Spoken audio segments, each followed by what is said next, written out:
Assalamualaikum warahmatullahi wabarakatuh. Perkenalkan nama saya Farhan Adrian Ansori dengan 25 dan 35 08 dari basis data 2 kelas D.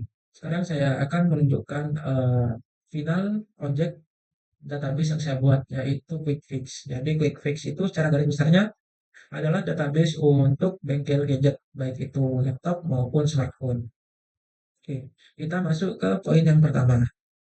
Jadi quick fix ini dia sudah melalui proses normalisasi sampai ke tahap 3NF. Tujuannya itu untuk menghilangkan redundansi data dan mencegah anomali waktu kita melakukan insert, update, sama delete.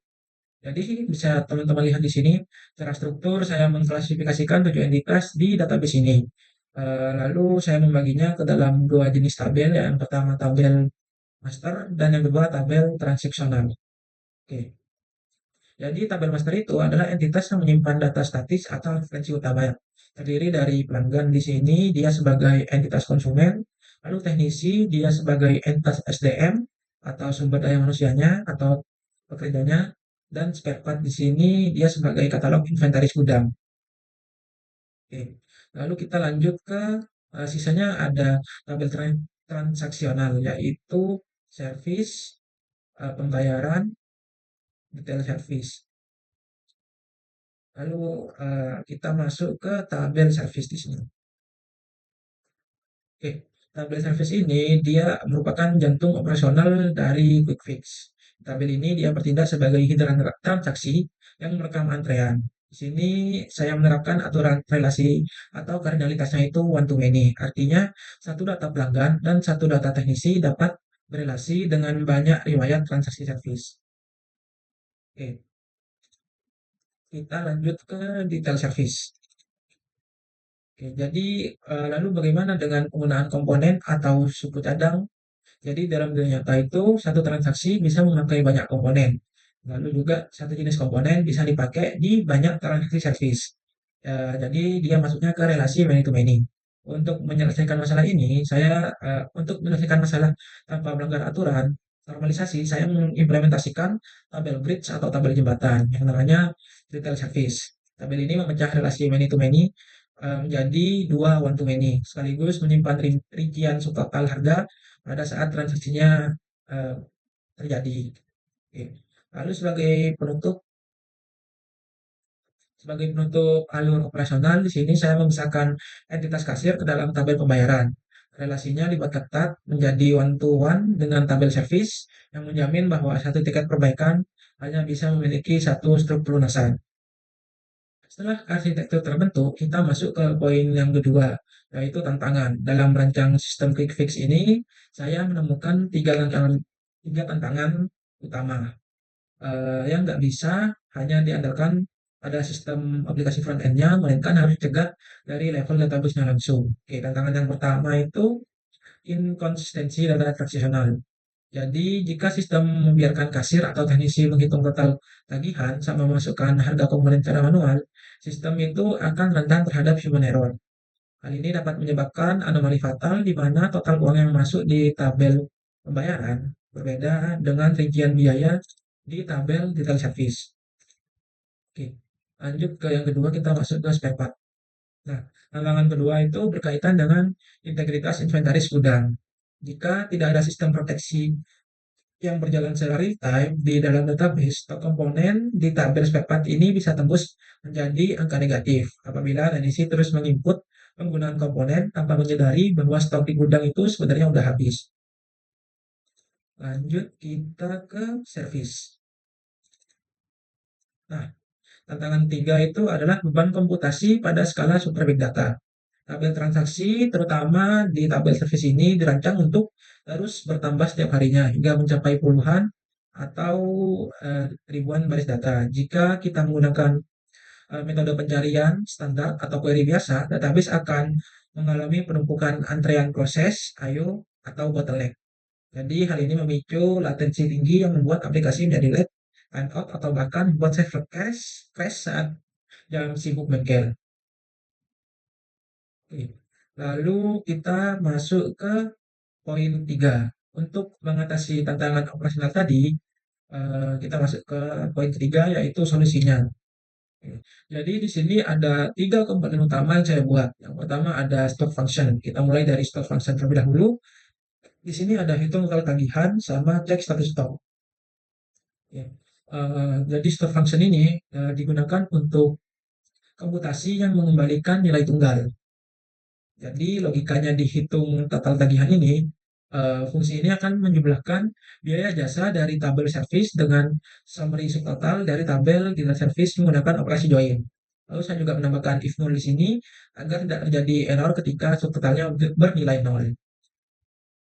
Lanjut ke cek status stok di sini saya menggunakan algoritma if else yang mengkonversikan angka kuantitas stok menjadi peringatan seperti aman, kritis, atau habis. Jadi ketika stoknya nol, maka peringatannya habis, lalu ketika di bawah 20, ya kritis, ketika 20 atau lebih dari 20, maka dia aman.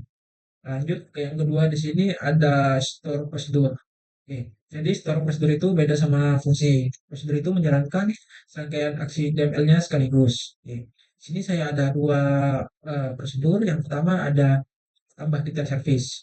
Prosedur ini sangat krusial untuk mencegah teknisi salah mengetik harga. Jadi sistem akan melakukan select untuk mencari harga terbaru dari tabel master spare part. Lalu otomatis melakukan insert ke tabel detail transaksi. Lalu selanjutnya ada proses checkout. Jadi di sini letak integrasi sistemnya. Dalam satu kali pemanggilan call, prosedur kasir ini akan memanggil functionnya, memanggil function hitung tagihan, lalu melakukan insert ke tabel pembayaran dengan mencatat waktunya menggunakan fungsi now, yaitu real time, lalu melakukan update untuk menutup satu service menjadi selesai. Jadi ini sangat meminimalisir human error secara keseluruhan. Untuk komponen yang ketiga itu adalah database trigger. Jadi untuk menjaga integritas inventaris gudang, saya merancang sistem proteksi ganda menggunakan trigger yang bereaksi otomatis saat ada insert data. Oke. Di trigger before insert detail service ini bertindak sebagai satpam validasi jika teknisi meminta komponen yang jumlahnya melebihi stok gudang. Triggernya akan menghentikan paksa transaksi dan memunculkan pesan bahwasannya stok spare part di gudang tidak mencukupi. Oke. Sebaliknya, jika stok valid, trigger sebentar. Kalau misal dia valid, trigger after insert akan otomatis mengeksekusi perintah update untuk memotong jumlah stok di tabel master spare part. Jadi, data inventaris akan selalu akurat. Lanjutnya, kita lanjut ke evaluasi. Kita masuk ke poin evaluasi performa. Jadi, kita coba di sini di tabel service. Kita masuk ke pengujian stress test untuk super big data puluhan ribu antrian service. Jadi di pengujian ini kita tidak menggunakan stopwatch, melainkan membedah algoritma database-nya menggunakan perintah explain. Mari kita lihat hasil evaluasi pencarian datanya kalau semisal dia nggak pakai indeks.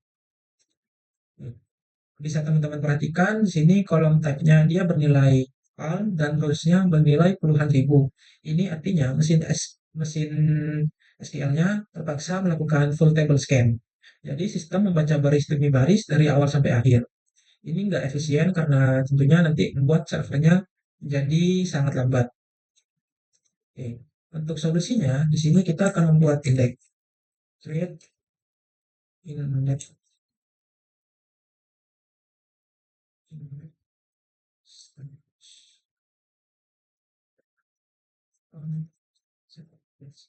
Kita ambil hapus service sana sana maksudnya. Oke. Indeks sudah berhasil dibuat. Sekarang kita coba lagi. eh, kita akan coba lagi untuk menjalankannya. Oke, bisa teman-teman lihat di sini. Sebagai solusinya, saya mengimplementasikan struktur balance tree dengan membuat composite index. Saya menaruh kolom satu service di urutan pertama pencarian sebagai exact match dan tanggal masuknya di urutan kedua itu sebagai pencarian rentang atau range scan-nya. Oke. Setelah indeksnya terbentuk, Di sini bisa kita evaluasi kolom tab-nya berhasil berubah dari all menjadi range, lalu estimasi barisnya turun drastis. Jadi database tidak lagi membaca seluruh tabel, melainkan melakukan index lookup, yaitu melompat langsung ke data yang relevan. Oke, selanjutnya kita coba yang kedua. Explain, select all,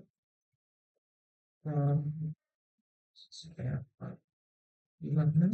Dengan supaya apa? Bentuk, lalu, kasih,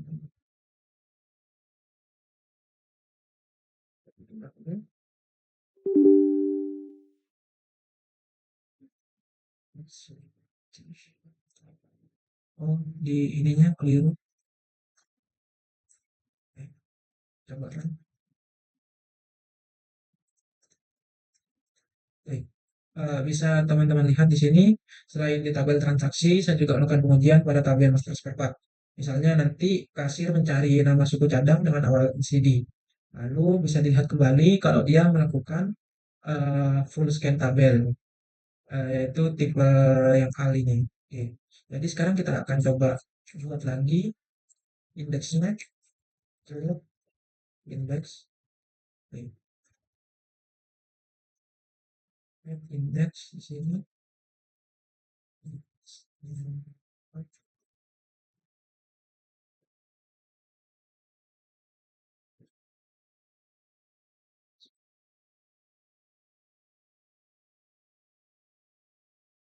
Jadi di kasus ini saya mengimplementasikan single index agar database memiliki struktur urutan alfabet. Oke, kita coba uh, lihat, lalu kita jalankan ulang di sini. Oke, setelah single index diterapkan, hasil explain-nya menunjukkan tipe pencarian berubah menjadi range. Jadi algoritma database-nya sekarang langsung melompat ke blok memori yang berawalan huruf L, membuat pencarian teksnya itu menjadi instan. Lanjut ke poin yang kelima, yaitu pengembangan lanjutan. Jadi sebagai penutup presentasi, eh, meskipun arsitektur dasar QuickFix ini sudah stabil, lalu rancang bangun sistem ini sangat terbuka untuk nantinya di scale up. Jadi saya merencanakan 3 tahap pengembangan ke depan. Yang pertama itu implementasi database partitioning. Mengingat tabel transaksi service akan membuka setiap harinya, eh, lalu saya akan memecah tabel raksasa tersebut ke dalam beberapa partisi tahunan atau range partitioning. Hal ini akan membuat beban memori tabel tunggal tetap ringan. Lalu yang kedua itu automasi event scheduler. Dan saya akan memanfaatkan fitur penjadwalan bawaan MySQL atau event scheduler untuk menjalankan rutinitas maintenance secara otonom. Misalnya membuat rutinitas tiap jam 12 malam untuk backup data di hari itu. Atau melakukan pembersihan tabel log ke tabel transaksi yang sudah usang. Lalu yang ketiga itu pemisahan OLTP dan OLAP. Jadi saat ini QuickFix masih berfokus pada operasional kasirnya aja. Kedepannya saya akan merancang database warehouse terpisah atau OLAP khusus untuk analitik bisnis dan data mining. Jadi proses pembuatan laporan akhir bulanan itu nggak mengganggu performa database yang sedang melayani pelanggan. Oke, demikian kurang lebihnya mohon maaf. Wassalamualaikum warahmatullahi wabarakatuh.